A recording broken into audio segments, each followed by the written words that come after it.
नमस्ते ट्रेडर, स्वागत है आपका आपके चैनल द यादव ट्रेडर के ऊपर।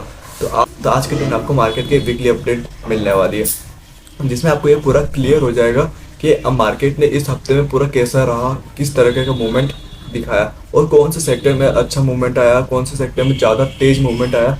ये सब आपको इस वीडियो में कम्प्लीटली पता चल जाएगा।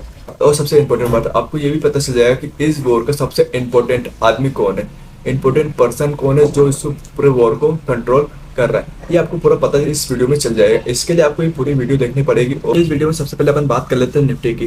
निफ्टी इस हफ्ते पूरा कैसा मूवमेंट कर रहा है ये आपको स्क्रीन पे मैं दिखाता हूँ। तो आपको स्क्रीन पे दिख रहा होगा कि निफ्टी में कितना खतरनाक मूवमेंट आया हुआ है कि अपने टॉप से लगभग 12% वो निफ्टी गिर चुका है। और अगर मैं निफ्टी की परफॉर्मेंस की बात करूँ तो निफ्टी लगभग 3 दिन में 4.5 पॉइंट नीचे गिर चुका है और 7 दिन में 5.5% नीचे गिर चुका है और 1 महीने में 8% ज़्यादा गिर चुका है और 90 दिन में 10% से ज़्यादा गिर चुका है। पर ईयर ऑन ईयर वो 1% अभी भी मजबूत है। और अगर मैं सिग्नल की बात करूँ तो आपको कम्प्लीटली दिख रहा होगा कि निफ्टी में बेरिश सिग्नल मजबूत बना हुआ है। और अगर मैं एफआई और डीआई की डाटा की बात करूँ तो आपको स्क्रीन पर दिख रहा होगा कि किस दिन कितने के बाइंग कितने के सेलिंग सब दिख रहा होगा। आपको कितने स्टॉक में बाय करा, स्टॉक में इंडेक्स में कितना पैसा लगाया, सब आपको क्लियर दिख रहा होगा।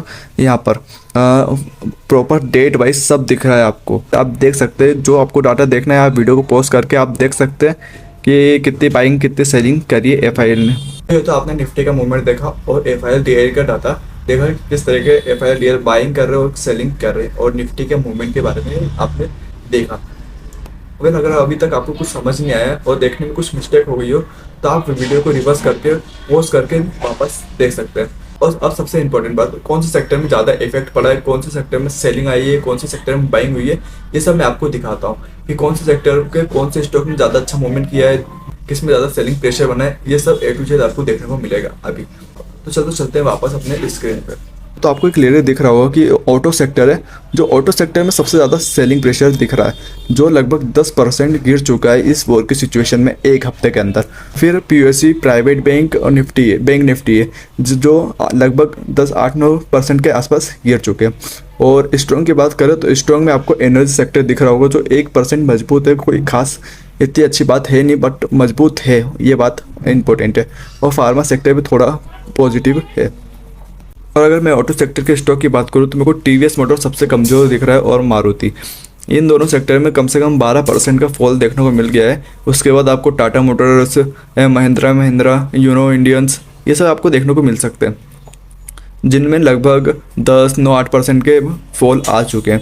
अगर बात करें पीओएससी बैंक और प्राइवेट बैंक की तो सबसे पहले मैं आपको पीओएससी बैंक के स्टॉक दिखा देता हूँ। आप ये देख सकते हैं पीओएससी बैंक में से एसबीआई बैंक सबसे ज़्यादा गिरा हुआ है। फिर यूनो बैंक आता है, कैनेडा बैंक आता है, बैंक ऑफ इंडिया, ये जो 8-9% गिरे हैं ये हैं।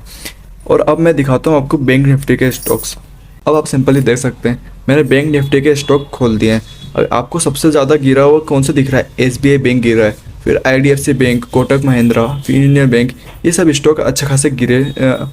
ये सब स्टॉक में अच्छा खासा सेलिंग प्रेशर मौजूद दिख रहा है, जिनके कारण से बैंक निफ्टी इतना गिर रहा है। अब बात करते हैं जो मजबूत है अभी भी ये वॉर के सिचुएशन में भी, तो वो है एनर्जी सेक्टर के स्टॉक की बात करता हूँ। तो मैं आपको अभी एनर्जी सेक्टर के स्टॉक दिखाता हूँ कि कौन से स्टॉक मजबूत है, कौन से स्टॉक में सेलिंग अभी भी है। यहाँ पर सिंपली आपको अब एनर्जी सेक्टर के स्टॉक दिख रहे हैं, जिसमें ABVP 9% मजबूत है, JSW एनर्जी ये भी 9% मजबूत है, टाटा पावर ये भी 7% मजबूत है, कोल इंडिया 7% मजबूत है। और फिर ऐसे करते करते सब, रिलायंस भी 2% मजबूत है। एनर्जी सेक्टर में जो क्या दिख रहा है कि सारे स्टॉक पॉजिटिव है, जिसका सीधा इम्पैक्ट आपको इंडेक्स पे देखने को मिलेगा, एनर्जी इंडेक्स में जो 1% मजबूत है। और बाकी इंडेक्स की बात करें तो आपको इंडिया विक्स दिख रहा होगा 7% मजबूत है।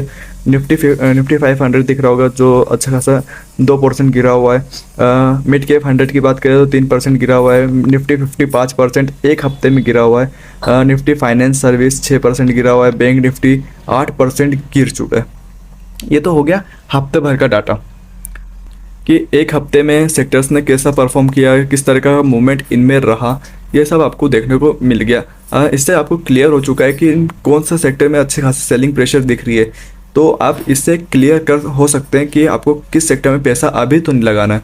तो ये था आपके लिए मार्केट का वीकली अपडेट। इसमें आपने जाना कि मार्केट ने किस तरह का मूवमेंट दिया है, कौन से सेक्टर में अच्छे खासे बाइंग सेलिंग थी, एफआईएल डाटा, ये सब आपने डिकोड किया है इस वीडियो में।